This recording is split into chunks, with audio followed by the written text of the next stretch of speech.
अब आगे की तरफ अगर अपन लेते हैं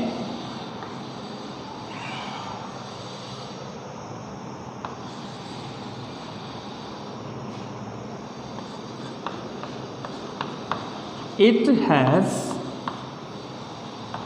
2 टाइप्स। अब ये भी कितने प्रकार के हो गए हमारे? 2। असर्टिव सेंटेंस भी कितने प्रकार का होता है? 2 प्रकार का, अफर्मेटिव और नेगेटिव। और हमारा इंटरोगेटिव सेंटेंस भी कितने प्रकार का होता है? 2 प्रकार का। फर्स्ट देखेंगे हम, आप पढ़ते आ रहे हैं, पहला HV से शुरू होने वाले वाक्य और दूसरा WH वर्ड से शुरू होने वाले वाक्य। पहला यदि हम अपन पढ़ेंगे HV से शुरू होने वाले वाक्य और दूसरा आता है हमारा WH वर्ड से शुरू होने वाले वाक्य।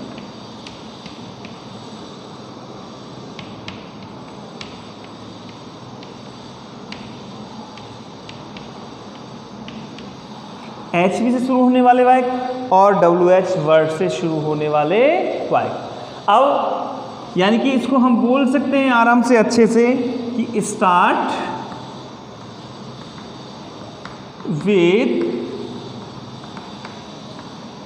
HV शुरू होने वाले वाक्य, और इसको अपन सीधा कर सकते हैं कैसे? स्टार्ट विद क्या कर देंगे? WH word.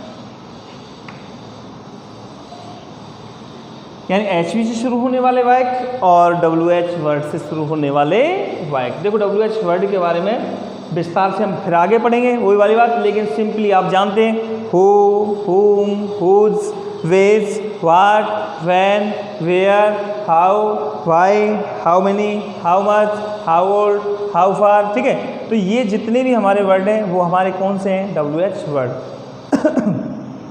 इनके बारे में विस्तार से हम आगे की क्लास में पढ़ लेंगे, बस आप अभी तो इतना ही याद रखो। HV क्या होती है? अपनी हेल्पिंग वर्ब। हेल्पिंग वर्ब से शुरू होने वाले वाक्य और WH वर्ड से शुरू होने वाले वाक्य। देखो हेल्पिंग वर्ब को भी हम हमारे वर्ब वाले चैप्टर में विस्तार से पढ़ेंगे कि हेल्पिंग वर्ब कहते किसे हैं, हेल्पिंग वर्ब कितने प्रकार की होती हैं, हेल्पिंग वर्ब जो होती हैं वो टोटल कितनी होती हैं। अभी तो बहुत सारी चीज़ें आएंगी बेटा, इसीलिए आपको जो क्लास हैं वो रेगुलरली रखनी है, रेगुलरली। देखो जिस दिन मैंने आपको बेसिक नॉलेज में बिल्कुल शुरू से क्लास स्टार्ट की थी, उस दिन मैंने आपको बताया था कि English is a link system. English is a link system. English की जो प्रत्येक क्लास होती है, प्रत्येक क्लास काम की होती है। आज की क्लास डेली काम आएगी, जो कल निकल गई वो क्लास भी डेली काम आएगी, रोजाना की रोजाना। इसमें ऐसा सिस्टम नहीं कि आज की क्लास खत्म हुई, आज का मैटर खत्म हो गया।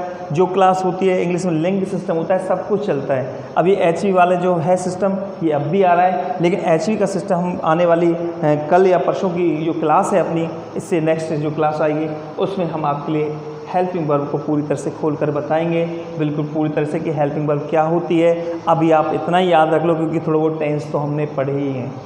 डो है, डज है, डिड है, इज, आर, एम, बाज, वर, ठीक है, has, have, had, has been, have been, ये सभी हमारी क्या है? हेल्पिंग वर्ब हैं। इधर जो मॉडल अपने हैं can, could, may, must, might, need, not, और to, shall, will, should, would, ठीक है, ये भी हमारे क्या होते हैं? हेल्पिंग वर्ब होते हैं। क्लियरली अभी इतने याद रखो, और इसके लिए विस्तार से हम आगे देखेंगे। तो ये हमारे प्रश्नवाचक वाक्य 2 प्रकार के हुए, HV से शुरू होने वाले वाक्य और WH वर्ड से शुरू होने वाले वाक्य। अब देखिए आप एज जैसे फर्स्ट क्लास अगर हम लें तो does he writes a story, क्या वह एक कहानी लिखता है। दूसरा सेंटेंस यदि हम लें तो दूसरे सेंटेंस को हमने जैसे किया where do you live now. अब तुम कहाँ रहते हो। क्या इसको क्लियर सेंस में वेयर डू यू लिव, अब तुम कहाँ रह रहे हो।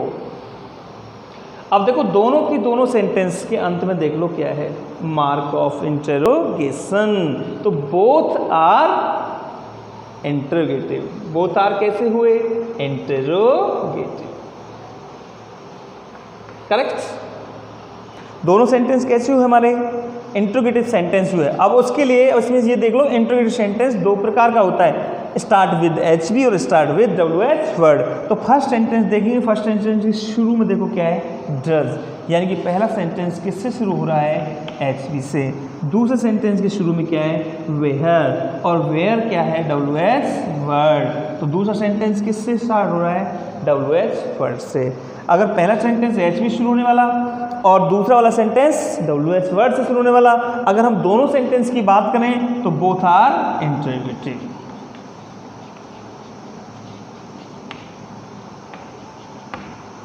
दोनों सेंटेंस कैसे हुए हमारे, इंटरोगेटिव सेंटेंस। तो प्रिय स्टूडेंट्स, मैंने आपको दोनों के बारे में क्लियरली बता दिया है, असर्टिव और इंटरोगेटिव। असर्टिव सेंटेंस दो प्रकार का, अफर्मेटिव और नेगेटिव। असर्टिव सेंटेंस के शुरू में क्या होता है, सब्जेक्ट होता है, लास्ट में फुल स्टॉप होता है। ये दो प्रकार का होता है, पहला अफर्मेटिव और दूसरा नेगेटिव। दोनों में डिफरेंट क्या है, दोनों सेंटेंस किससे शुरू होते हैं, सब्जेक्ट, बट दोनों का डिफरेंस क्या है, दोनों का डिफरेंस ये है कि इसमें नॉट होता है, यानी कि ये नेगेटिव सेंस देता है, इसमें नॉट नहीं होता है, ये हमारा पॉजिटिव सेंस देता है। दूसरा सेंटेंस हमारा इंटरोगेटिव होता है। इंटरोगेटिव सेंटेंस की मेन जो पहचान होती है वो हमारी मार्क ऑफ इंटरोगेशन होती है, कि वाक्य के अंत में प्रश्नवाचक चिन्ह होता है। और इट हैज़ टू टाइप्स, ये दो प्रकार का होता है, स्टार्ट विद HV और start with WH word. Okay, यानी कि दोनों सेंटेंस हमारे क्लियर हो चुके हैं। I hope students you got it, और मैं उम्मीद करता हूँ कि आपको बड़े अच्छे से दोनों सेंटेंस समझ में आ गए होंगे कि हम असर्टिव सेंटेंस को किस प्रकार से पहचानें और इंटरोगेटिव सेंटेंस को किस प्रकार से पहचानें। अब चलते हैं स्टूडेंट्स हमारे तीसरे सेंटेंस की तरफ, और हमारा जो तीसरा जो सेंटेंस है वो है इम्पेरेटिव सेंटेंस।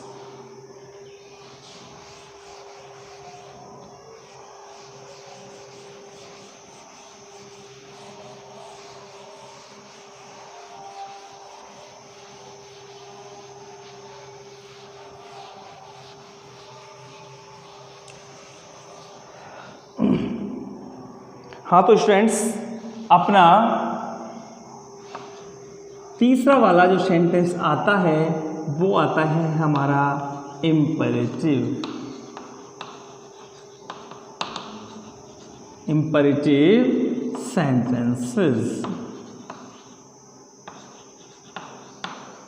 यानी कि प्रश्नवाचक नहीं, आज्ञासूचक वाक्य। अब ये इम्पेरेटिव सेंटेंस क्या होते हैं, सबसे पहले हम इसकी डेफिनेशन के बारे में जानते हैं कि what is an imperative sentence. इसको हम डिफाइन करेंगे, we will define it clearly, और हम इसको अच्छे से डिफाइन करेंगे कि ये इम्पेरेटिव सेंटेंस क्या होता है। तो देखिए, ऐसे वाक्य जिनमें आज्ञा आदेश,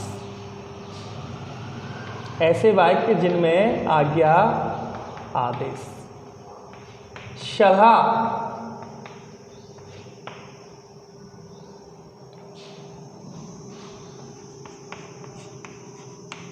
प्रार्थना अथवा निवेदन,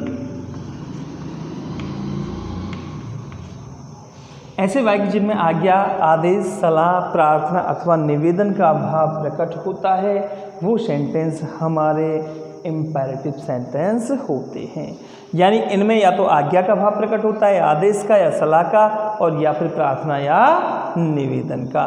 देखो, यदि जो हमने असर्टिव सेंटेंस पढ़ा, असर्टिव सेंटेंस में जैसे कि हमने बोला कि मैं एक पुस्तक पढ़ता हूँ, तो देखो बेटा इसमें ना तो कोई सलाह है ना कोई आदेश है क्या, नहीं है। हम बाजार जा रहे हैं, हम क्रिकेट खेल रहे हैं, हम सुबह 9 बजे जगते हैं या हम सुबह 4 बजे जगते हैं, ठीक है। तो ऐसे कोई सेंटेंस उनमें कोई भी सलाह वगैरह प्रार्थना वगैरह ऐसा भाव नहीं है। यदि हम किसी से ऐसे बोलें कि दरवाज़ा खोल दो, तो हमको क्लियरली लगेगा कि इसमें भाव आ रहा है किसका, आदेश का। कृपया दरवाजा खोल दो, क्या हो गया, प्रार्थना या निवेदन। हम बाहर गए, देखा कि बच्चे धूप में खेल रहे हैं, हम उनसे कह रहे हैं कि बेटा धूप में मत खेलो, बच्चों धूप में मत खेलो, किसका भाव आ रहा है, सलाह का। खाने से पहले अपने हाथ साफ करो, वॉश योर हैंड्स बिफोर ईट। खाने से पहले अपने हाथ साफ करो, किसका आ गया बेटाओ, सलाह का। ओके, तो इस तरह से ऐसे वाक्य जिनमें आज्ञा, आदेश, सलाह, प्रार्थना अथवा निवेदन आदि का भाव प्रकट होता है, वो सेंटेंस हमारे इम्पेरेटिव सेंटेंस होते हैं। इनको यदि हम क्लियर करें, डिफाइन करें अच्छे से, तो देखो इसको सीधा कर सकते हैं हम इंग्लिश में कि द सेंटेंसेस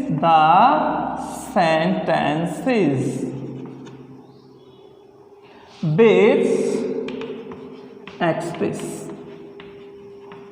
वाक्य जो प्रकट करते हैं, वाक्य जिनमें प्रकट होता है किसका भाव, the sentence which express order,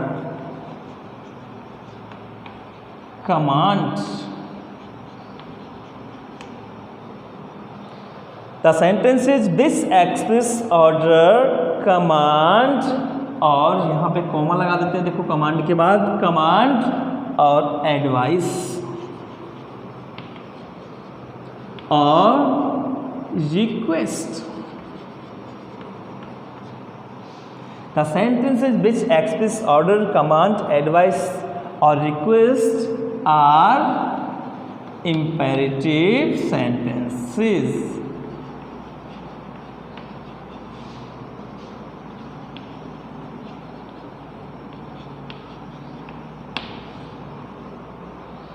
ऐसे वाक्य जिनमें आज्ञा, आदेश, सलाह और निवेदन आदि का भाव प्रकट होता है, वो हमारे इम्पेरेटिव सेंटेंसेस होते हैं। या हम उसको ऐसे भी बोल सकते हैं कि imperative sentences express order, command, advice और रिक्वेस्ट। कैसे भी कर लो आप, लेकिन आपको अच्छे से ये भाव याद रखने पड़ेंगे, ऑर्डर, कमांड, एडवाइस और रिक्वेस्ट।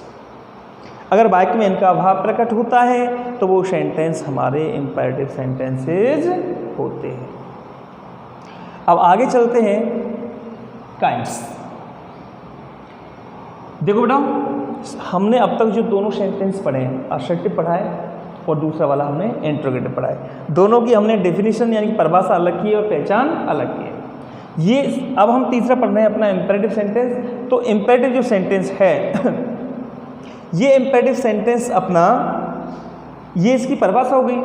अब इसकी जो बात आती है पहचान की, तो थोड़ा देखो इसका जो आइडेंटिफिकेशन है और इसके काइंड्स हैं, यानी कि वो दोनों एक ही हैं। यानी इसकी जो पहचान है वो इसके प्रकारों में छुपी हुई है। यानी कि आपको क्या याद रखना पड़ेगा कि इम्पेरेटिव सेंटेंस की जो आइडेंटिफिकेशन है, इसको आइडेंटिफाई यदि करना है तो इसके प्रकारों से इसको हम आइडेंटिफाई कर सकते हैं। तो देखिए इम्पेरेटिव सेंटेंस ये कितने प्रकार के होते हैं? इम्पेरेटिव सेंटेंस 4 प्रकार के होते हैं। हम पढ़ते आए हैं कि इम्पेरेटिव सेंटेंस कितने प्रकार के होते हैं? 4। एम बी फर्स्ट से शुरू होने वाले, डू नॉट, डोंट से शुरू होने वाले, प्लीज काइंडली से शुरू होने वाले और लेट से शुरू होने वाले। तो देखो इट हैज़ कितने टाइप्स करने बेटाओ? 4 types. Assertive 2 types, interrogative 2 types, imperative 4 types.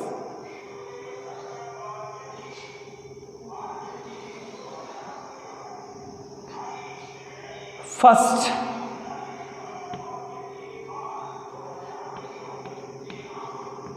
M V first, यानी कि मुख्य क्रिया की फर्स्ट फॉर्म, वर्ब की first form. M V first से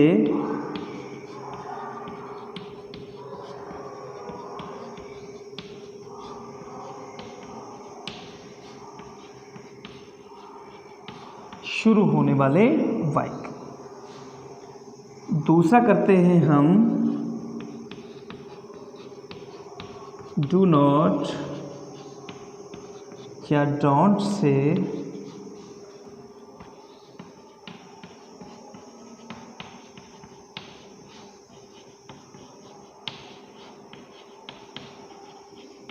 शुरू होने वाले वाक्य।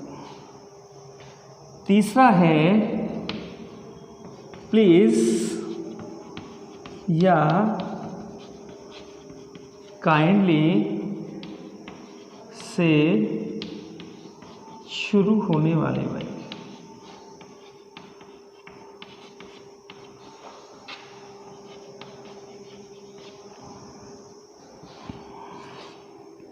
लास्ट यानी कि चौथा है हमारा लेट से शुरू होने वाले वाक्य। तो देखिए इम्पेरेटिव सेंटेंस हमारा 4 प्रकार का हो गया। एम बी फर्स्ट से शुरू होने वाले वाक्य, ध्यान रखना है हमेशा, सदैव, ओके, यानी always start with M V first, not M V second and third. यानी कि ये कभी भी सेकंड या थर्ड फॉर्म से शुरू नहीं होगा, हमेशा होगा एम बी फर्स्ट से। अब ये एम बी फर्स्ट, अभी जब मैंने आपको जैसे एच बी के बारे में बताया था उसी तरह से एम बी के बारे में बता रहा हूँ। मुख्य क्रिया के बारे में भी हम विस्तार से जानेंगे अभी कि एम बी क्या होती है और मुख्य क्रिया हम किसे कहते हैं, ये कितने प्रकार की होती हैं और इसके कितने फॉर्म होती हैं। देख दोनों चीज़ें अलग अलग हैं, प्रकार और फॉर्म, दोनों की दोनों चीज़ें अलग हैं। एम बी के प्रकार हमको पढ़ने हैं और एम बी की फॉर्म हमको पढ़नी है। और यहाँ बात हो रही है फॉर्म की, फर्स्ट फॉर्म। तो एम बी की फर्स्ट फॉर्म से शुरू होने वाले वाक्य, दूसरा डू नॉट या डोंट से शुरू होने वाले वाक्य, और प्लीज़ काइंडली शुरू होने वाले वाक्य या लेट से शुरू होने वाले वाक्य। देखिए डू नॉट, डोंट एक ही चीज़ है, अलग नहीं है। इसको डू नॉट डज नॉट मत कर देना। डू नॉट, डोंट, ये डू नॉट का शॉर्ट है जिसको हम टैग में पढ़ते हैं बेटा। जैसे कि कैन नॉट का टैग क्या बनता है, कांट, शैल नॉट का शांत, विल नॉट का बॉन्ट, इस तरह से हम मस्ट नॉट का मस्टन, ठीक है। तो डू नॉट का ये टैग है जिसको हम शॉर्ट बोलते हैं डोंट। या तो क्वेश्चन सीधा डू नॉट से शुरू, सॉरी क्वेश्चन नहीं, सेंटेंस, या तो सेंटेंस डू नॉट से शुरू होगा या फिर सेंटेंस अपना डोंट से शुरू होगा। प्लीज़ या काइंडली दोनों का मतलब एक ही, आप जानते हैं कृपया, या फिर लेट से शुरू होने वाले वाक्य। अगर हम इससे कोई बच्चे इंग्लिश में पढ़ना चाहते हैं, अगर सीधा हम इंग्लिश से करें तो हम सीधा कर सकते हैं स्टार्ट विद, क्या हो गया बेटा, एम बी फर्स्ट। इसको यदि अपन करें स्टार्ट विद और डू नॉट या डोंट, इसको सीधा करें अगर हम स्टार्ट विद प्लीज या काइंडली, और यदि इसको करें हम स्टार्ट विद और लेट्स। यानी कि हमारा इम्पेरेटिव सेंटेंस जो होते हैं ये 4 प्रकार के होते हैं। एम बी फर्स्ट से शुरू होने वाले, डू नॉट डोंट से शुरू होने वाले, प्लीज़ काइंडली से शुरू होने वाले, और तीसरा हमारा do not don't say, please kindly से, और लास्ट है हमारा लेट से शुरू होने वाले वाक्य। चलो आगे देखते हैं, आगे की कहानी शुरू करते हैं प्रिय स्टूडेंट्स, और देखते हैं आगे इम्पेरेटिव सेंटेंस में। आप साथ ही साथ नोट डाउन करते हुए जाकर वीडियो को पॉज कर लिया करो, और पॉज करके जितना भी आपको लिखना है वो लिख लिया करो अच्छे से। यानी कि सेंटेंस पूरी तरह से हमारे माइंड में क्लियर होने चाहिए। कोई भी सेंटेंस यदि आ गया तो उस सेंटेंस को हमें तुरंत बताना है बेटा कि ये कौन सा सेंटेंस है। असर्टिव है, इंट्रोगेटिव है, अगर असर्टिव है तो कौन सा है, इंट्रोगेटिव है तो कौन सा है, और इम्पेरेटिव है तो कौन सा है। इनके सबके असर्टिव के 2 भाग, इंट्रोगेटिव के 2 और इम्पेरेटिव के कितने हो गए, 4। चलो आगे और देखते हैं इसको विस्तार से।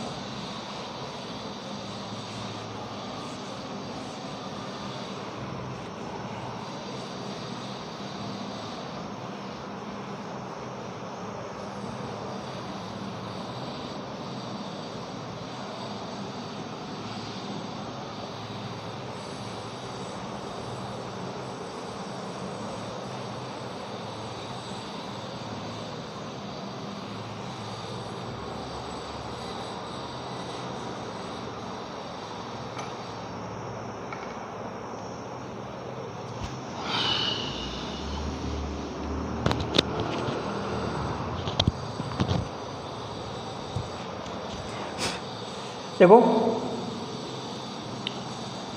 एस, जैसे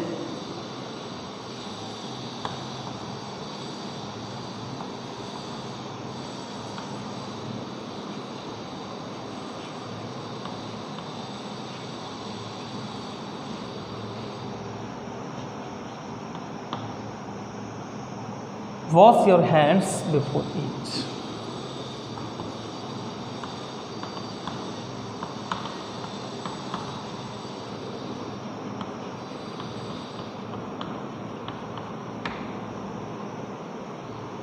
right it in black ink. तीसरा जो सेंटेंस हम आम बोलचाल में बोलते आ रहे हैं, do not make a noise, शोर मत करो, do not make a noise, don't make a noise, कुछ ही बोल सकते हैं इसे हम। चौथा वाला सेंटेंस आ रहा है हमारा, don't play in sun, don't play in sun यानी कि धूप में मत खेलो। पांचवा सेंटेंस,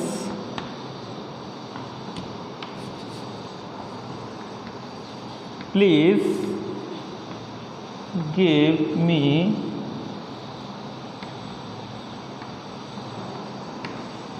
सम टाइम। छठवा, काइंडली लीव मी अलोन। सातवां, लेट मी प्ले क्रिकेट। आठवां सेंटेंस है, लेट हर कुक फूड।